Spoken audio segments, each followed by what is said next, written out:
आइए भक्तों, आज जानते हैं बृहस्पतिवार व्रत कथा एवं पूजा विधि। इस विधि से करेंगे तो भगवान विष्णु बनाएंगे धनवान। बृहस्पतिवार का दिन भगवान विष्णु को समर्पित है।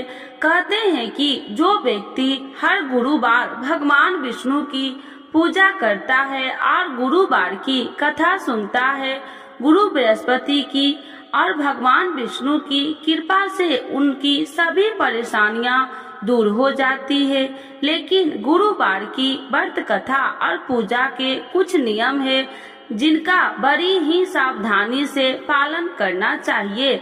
आइए जानते हैं गुरुवार के व्रत कथा और व्रत से जुड़े नियम। गुरुवार व्रत पूजा कथा में कई ऐसी बातें बताई गई है जिन्हें मनुष्य को ध्यान पूर्वक अपनाना चाहिए।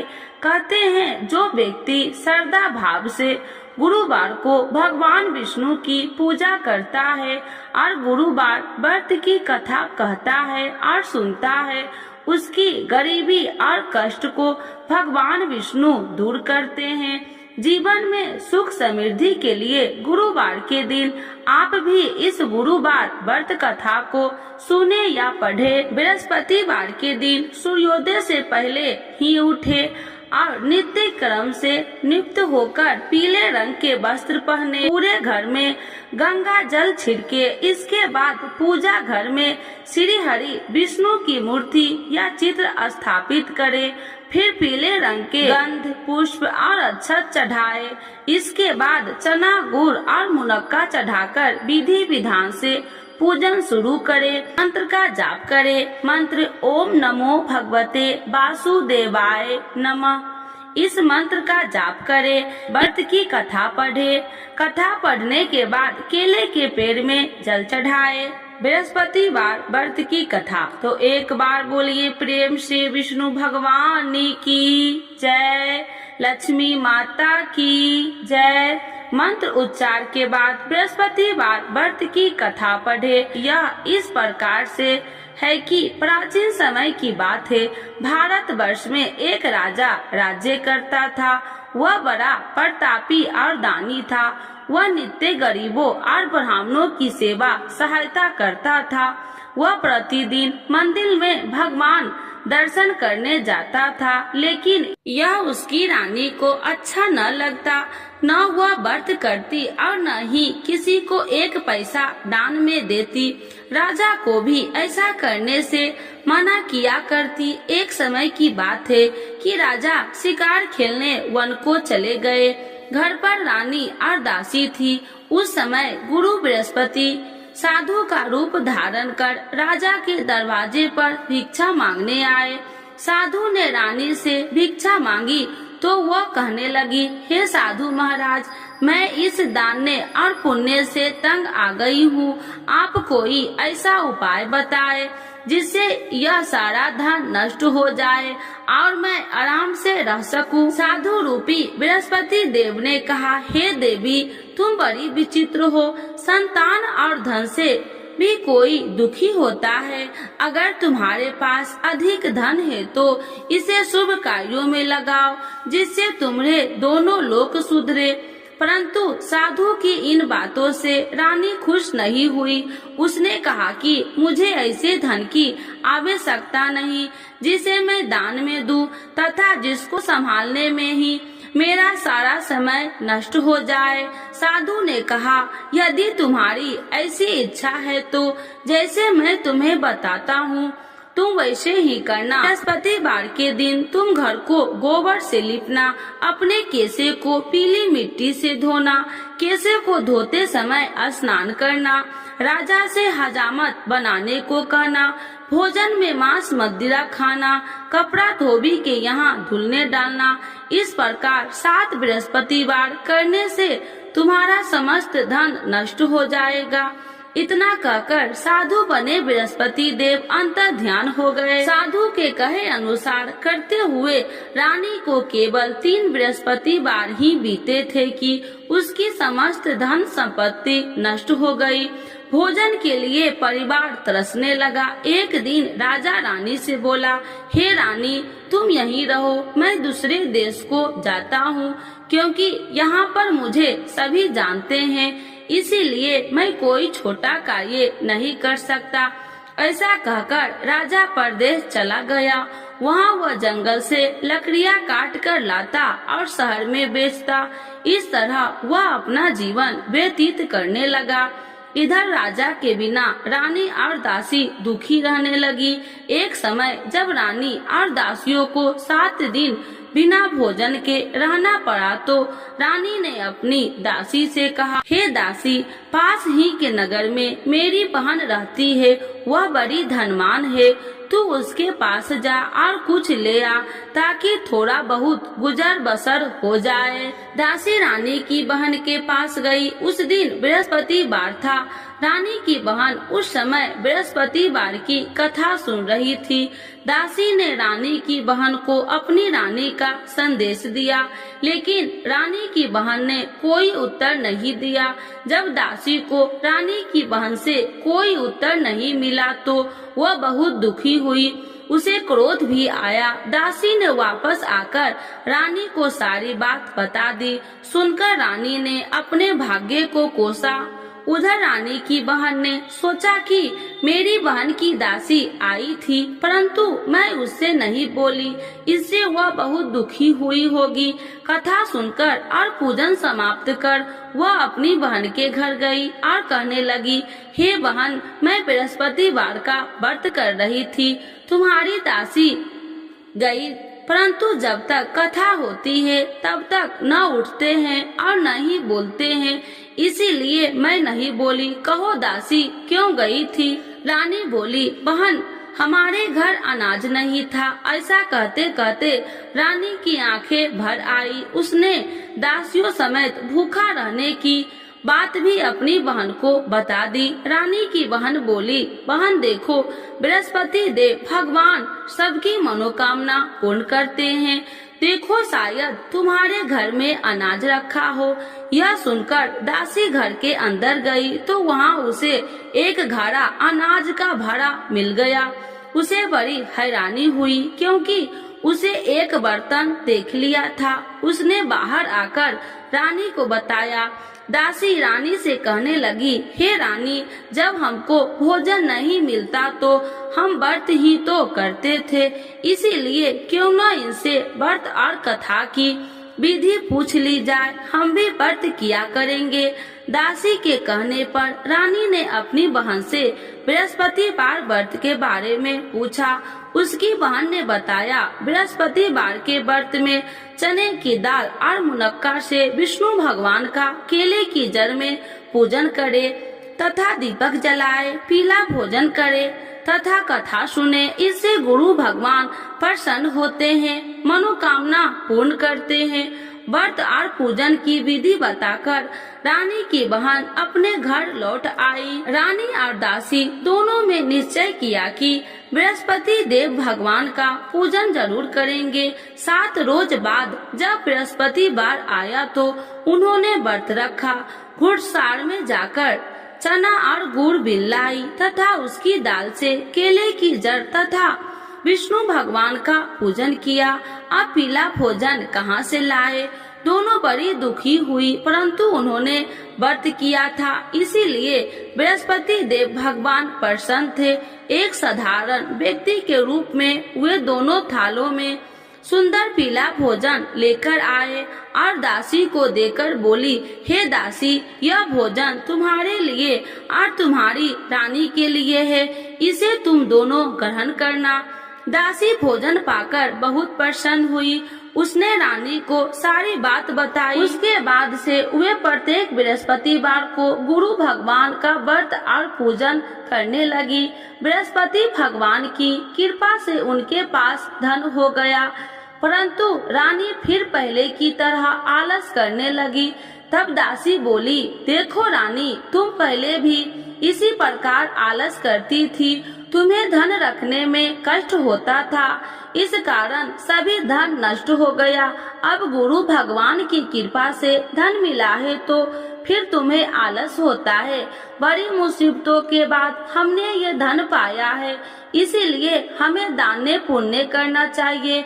अब तुम भूखे मनुष्य को भोजन कराओ, प्याव लगवाओ, ब्राह्मणों को दान दो, कुआं, तालाब, बावड़ी आदि का निर्माण कराओ, मंदिर, पाठशाला बनाकर ज्ञान दो, कुमारी कन्याओं का विवाह करवाओ, अर्थात धन को शुभ कार्यों में खर्च करो, जिससे तुम्हारे कुल का यश बढ़ेगा तथा स्वर्ग की प्राप्ति हो और पितृ प्रसन्न हो। दासी की बात मानकर रानी शुभ कर्म में करने लगी, उसका यश फैलने लगा। एक दिन रानी और दासी आपस में विचार करने लगी कि जाने राजा किस दशा में होंगे, उनकी कोई खोज खबर भी नहीं है। उन्होंने श्रद्धा पूर्वक गुरु बृहस्पतिवार भगवान से प्रार्थना की, राजा जहाँ कहीं भी हो शीघ्र वापस आ जाए। उधर राजा परदेश में बहुत दुखी रहने लगा। वह प्रतिदिन जंगल से लकड़ियाँ बीन कर लाता और उसे शहर में बेचकर अपने दुखी जीवन को बड़ी कठिनता से व्यतीत करता। एक दिन दुखी हो अपनी पुरानी बातों को याद करके वह रोने लगा और उदास हो गया। उसी समय राजा के पास बृहस्पति देव साधु के भेष में आकर बोले, हे लकड़हारे, तुम इस सुनसान जंगल में किस चिंता में बैठे हो, मुझे बतलाओ। यह सुन राजा के नेत्रों में जल भर गया और साधु की वंदना कर राजा ने अपनी संपूर्ण कहानी सुना दी। महात्मा दयालु होते हैं। वे राजा से बोले, हे राजा, तुम्हारी पत्नी ने बृहस्पति देव के प्रति अपराध किया था, जिसके कारण तुम्हारी यह दशा हुई। अब तुम चिंता मत करो, भगवान तुम्हें पहले से अधिक धन देंगे। देखो, तुम्हारी पत्नी ने बृहस्पतिवार का व्रत प्रारंभ कर दिया है। अब तुम भी बृहस्पतिवार का व्रत करके चने की दाल व गुड़ जल के लोटे में डालकर केले का पूजन करो। फिर कथा कहो या सुनो, भगवान तुम्हारी सब मनोकामनाओं को पूर्ण करेंगे। साधु की बात सुनकर राजा बोले, हे प्रभु, लकड़ी बेचकर तो इतना पैसा भई नहीं बचता जिससे भोजन के उपरांत कुछ बचा सकूं। मैंने रात्रि में अपनी रानी को व्याकुल देखा है। मेरे पास कोई साधन नहीं जिससे उसका समाचार जान सकूं। फिर मैं कौन सी कहानी कहूँ, यह भी मुझको मालूम नहीं। साधु ने कहा, हे राजा, मन में बृहस्पति भगवान के पूजन व्रत का निश्चय करो। वे स्वयं तुम्हारे लिए कोई राह बना देंगे। बृहस्पतिवार के दिन तुम रोजाना की तरह लकड़ियाँ लेकर शहर में जाना। तुम्हें रोज से 2 गुना धन मिलेगा, जिससे तुम भली भांति भोजन कर लोगे तथा बृहस्पति देव की पूजा का सामान भी आ जाएगा। धीरे धीरे समय व्यतीत होने पर फिर बृहस्पतिवार का दिन आया। राजा जंगल से लकड़ियाँ काटकर शहर में बेचने लगा।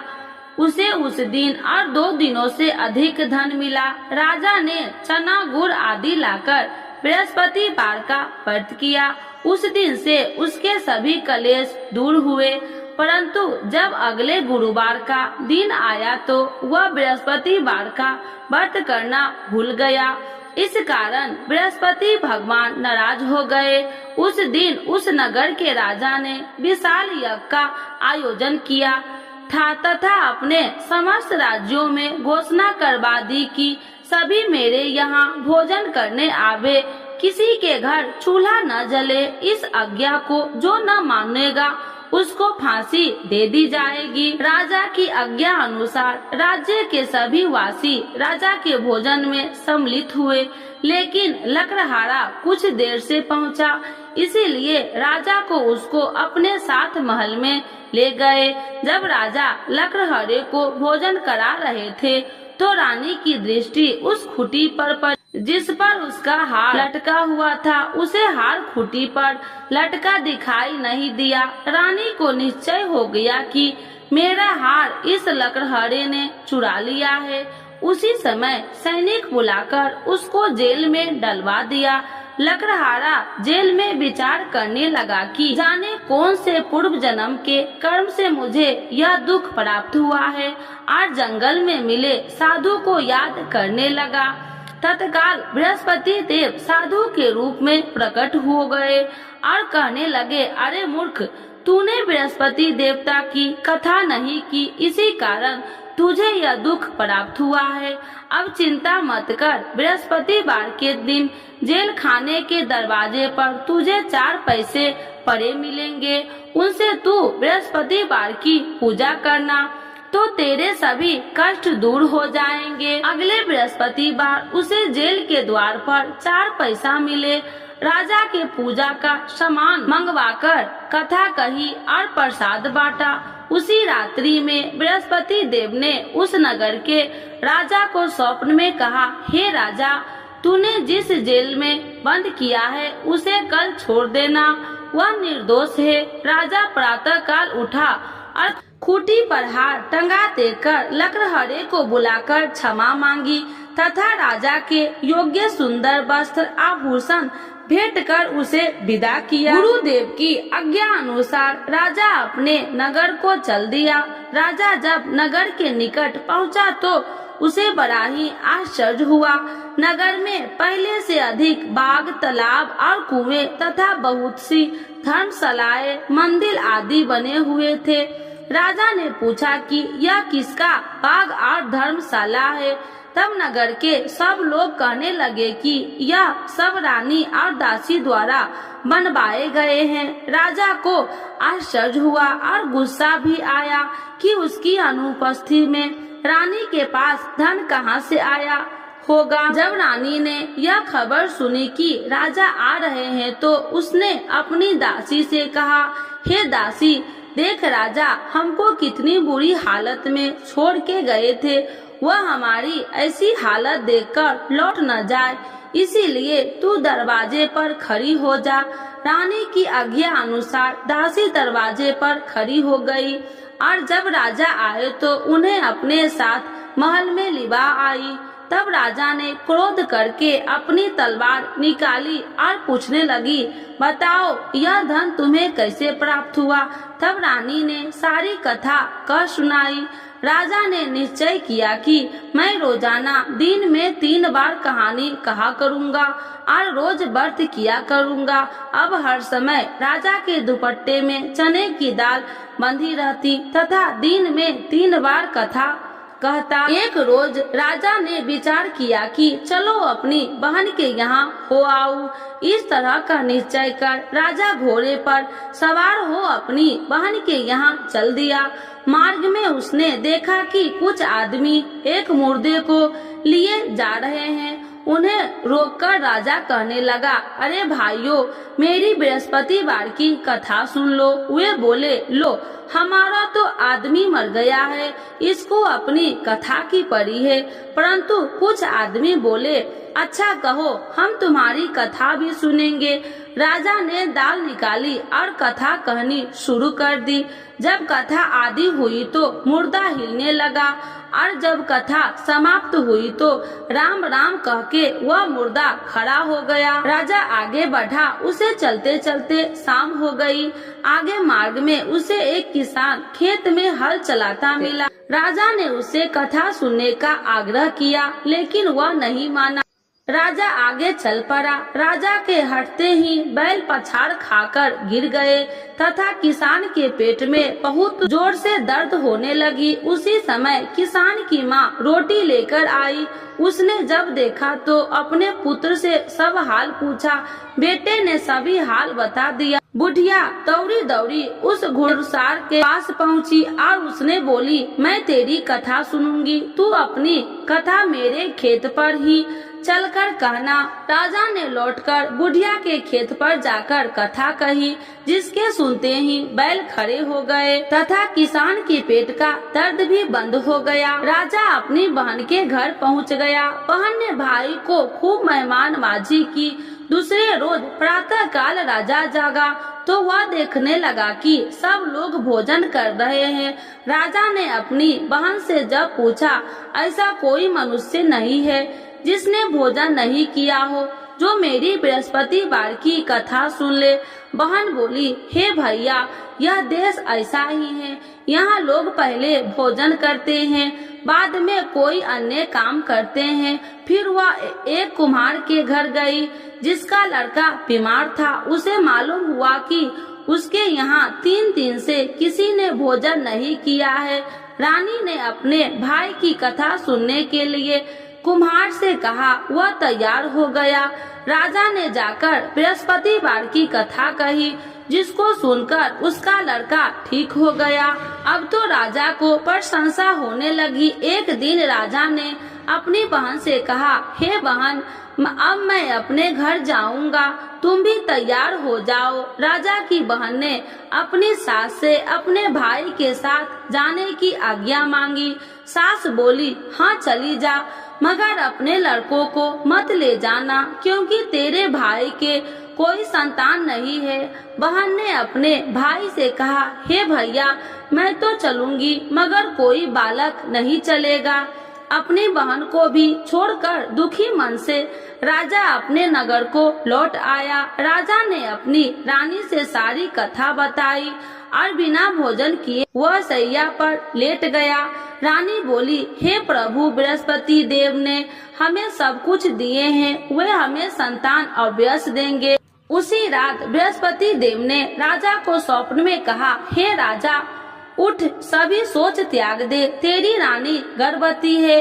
राजा को यह जानकर बड़ी खुशी हुई। 9वें महीने में रानी के गर्भ से एक सुंदर पुत्र पैदा हुआ। तब राजा बोला, हे रानी, स्त्री बिना भोजन के रह सकती है, परंतु बिना कहे नहीं रह सकती। जब मेरी बहन आए तो तुम मुझसे कुछ मत कहना। रानी ने हाँ कर दी।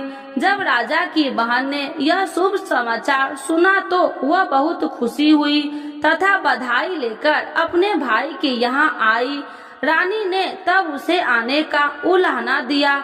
जब भाई अपने साथ ला रहे थे तो तब टाल गई, उनके साथ न आई और आज अपने आप भागी भागी बिना बुलाए आ गई।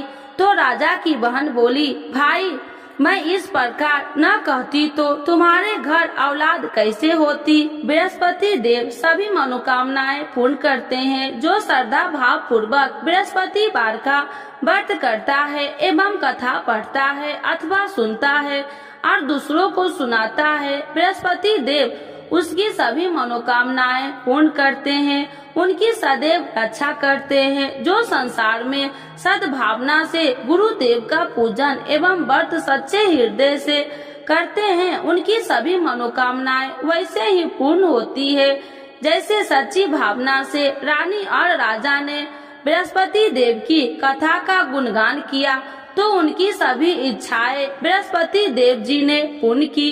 अनजाने में भी बृहस्पति देव की उपेक्षा न करे, ऐसा करने से सुख शांति नष्ट हो जाती है। इसीलिए सबको कथा सुनने के बाद प्रसाद लेकर जाना चाहिए। हृदय से उनका नमन करते हुए जयकारा बोलना चाहिए। तो एक बार बोलिए प्रेम से, बृहस्पति भगवान की जय, विष्णु भगवान की जय, लक्ष्मी माता की जय। आरती श्री बृहस्पति देव की। ओम जय बृहस्पति देवा, स्वामी जय बृहस्पति देवा। छीने छीने भोग लगाऊं, छीने छीने भोग लगाऊं, कदली फल में बा। ओम जय बृहस्पति देवा, तुम्हें पूरन परमात्मा, तुम्हें अंतर्यामी, स्वामी तुम्हें अंतर्यामी। जगत पिता जगदीश्वर, जगत पिता जगदीश्वर, तुम्हें सबके स्वामी। ओम जय बृहस्पति देवा, चरणामृत निज निर्मल, सब पातक हरिता, स्वामी सब पातक हरिता। सकल मनोरथ दायकी, सकल मनोरथ दायकी कृपा करो भरता। ओम जय बृहस्पति देवा। तन मन धन अर्पण कर जो जन शरण पड़े। स्वामी जो जन शरण पड़े प्रभु प्रकट तब हो करे। प्रभु प्रकट तब हो कर आकर द्वार खड़े। ओम जय बृहस्पति देवा। दीन दयाल दया निधि भक्तन हितकारी। स्वामी भक्तन हितकारी पाप दोष सब हरता। पाप दोष सब हरता भव बंधन हारी। ओम जय बृहस्पति देवा। सकल मनोरथ दायकी सब संशय तारो। स्वामी सब संशय तारो विषय विकार मिटाओ। विषय विकार मिटाओ संतन सुखकारी। ओम जय बृहस्पति देवा। जो कोई आरती तेरी प्रेम सहित गावे। स्वामी प्रेम सहित गावे ज्येष्ठानंद बंद सो। ज्येष्ठानंद बंद सो निश्चय पावे। ओम जय बृहस्पति देवा। स्वामी जय बृहस्पति देवा। बृहस्पति भगवान की जय। विष्णु भगवान की जय। लक्ष्मी माता की जय।